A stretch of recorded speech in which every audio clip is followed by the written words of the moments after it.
Now we're going to shoot one of the more evil of all the sacred cows. Evil for most people. Get out of debt. And a lot of people are saying, cut up your credit cards. I think that's really ridiculous because a credit card is not the problem. In fact, I love my credit cards. I don't know how anybody could get along today without a credit card. But the credit card isn't the problem.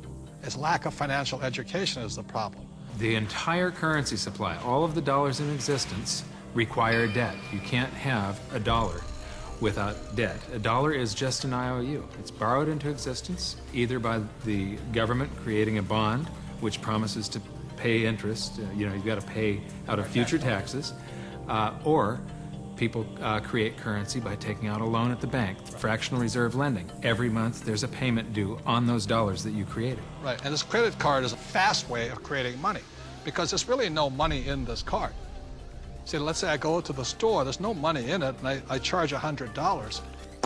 Like magic, $100 is created and it flows into the economy. That's why debt is good. But when you abuse this, that's when we get in trouble. So I think, Mr. Rodney here, you see the horror stories of bad debt, don't you? Yeah, I've seen people walk into my office that make $150,000 a year, but they have $250,000 in credit card debt. Let's face it, we live in a credit society, and you do have to have credit. And we have to learn how to survive and thrive in our credit economy that we are. But, people are walking in, and they have this bad debt, and they're asking, what do we do with it? Well, number one, you try to pay off the bad debt so you can invest in good debt, which would be real estate. And we love debt, don't we? Yeah, we have a lot of debt. Our real estate that we own is all basically financed with our tenants. So that's what I consider to be good debt. So when we get real estate, we get proper leverage, and it's paid by all the residents that live in all of our projects. Well, and it's not just real estate. Business is the same way. I mean, we can have good debt in business as well, so that the business is paying. We have debt in our business. That's how we grow, and it's the cash flow from the business that's able to pay the debt, and the debt creates more cash flow. Time out. Capital gains versus cash flow.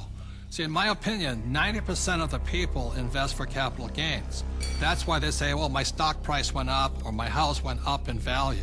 That's capital gains. People like myself understand cash flow. In other words, I want a steady paycheck every single month. For example, my apartment house, every month it puts cash flow in my pocket. So if you want to be rich, you have to know the difference between capital gains and cash flow.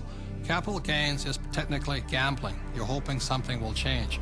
Cash flow is more guaranteed. I want that income every month. So very intelligent investors invest for both capital gains and cash flow.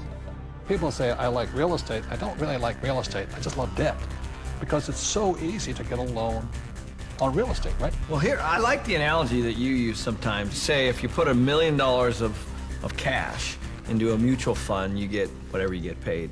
But if you put $1 million of it in a down payment, for some kind of a commercial project like we have, you actually buy a $5 million project.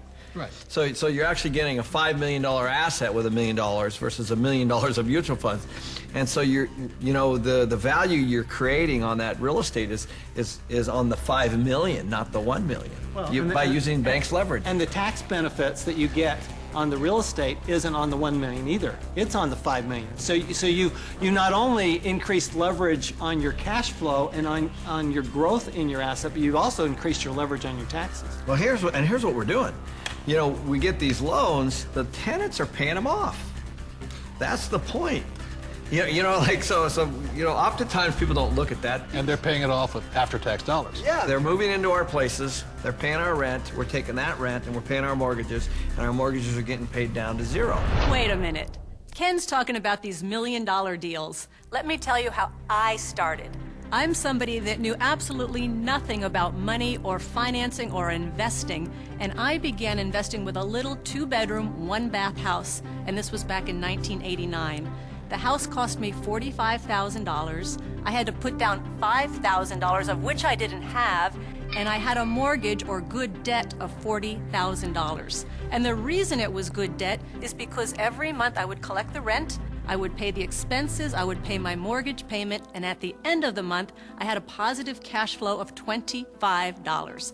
Now, It wasn't a lot, but it was a start. And from there I learned, and I did my next investment and my next investment. So it was good debt because that debt put money in my pocket every single month. Just if people understood that there is such a thing as good debt, because I don't know how many people I talk to, but when I talk about debt, oh man, debt is the dirtiest word in the world. That's the four-letter word, debt. Because they're not educated, no, that's why. And people are raised, and I was raised to get out of debt. You see, this is the thing. You go to a bank, and the banker will sell you mutual funds. But ask them if they will loan you money to buy those mutual funds. The answer is no. But if we go in and we say, we want to buy real estate, oh, how much do you want? It's because there's collateral. Yes. They actually have something physical. That's it. Yeah, they'll sell you mutual funds, but they won't lend you money on mutual funds. That should tell you something. That should be a quick indicator. Dear God, what are you trying to tell me? You know, and the other part about it is, too, is that borrowed money for real estate, is that after tax, pre-tax, or no tax? It's no tax. Anytime you're borrowing money, there's no tax on that money. You can use that cash. It's not taxable at all. So if somebody wants to borrow $1 million or save $1 million, it'll probably take them $2 million to save the million because tax is going to take 50% of it. Right. But I just go straight in and borrow $1 million, which they give us. It's great money. I love my banker. I'm not saying bankers are bad. They're fabulous because they give us the money. All they want is their interest. We keep all the appreciation, depreciation, amortization. We keep all of it. They're the best partners of all. So I'm not anti-bank and I'm not anti-debt. I'm anti-lack of financial education because there's good debt and there's bad debt. Your rich dad was a tough mentor.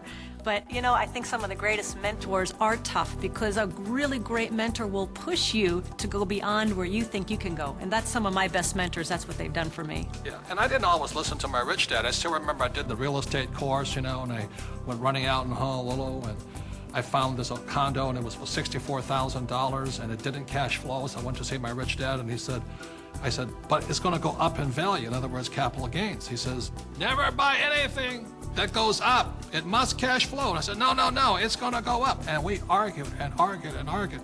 And this is what he said to me. He says, if you start investing for capital gains, someday you will lose big time.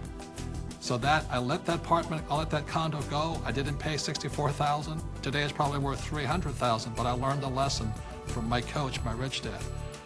If I had gotten into the habit of buying for capital gains, either the price of stocks going up or real estate going up, I might have been wiped out in this crisis. So that's why a coach and a mentor keeps you onto your plan.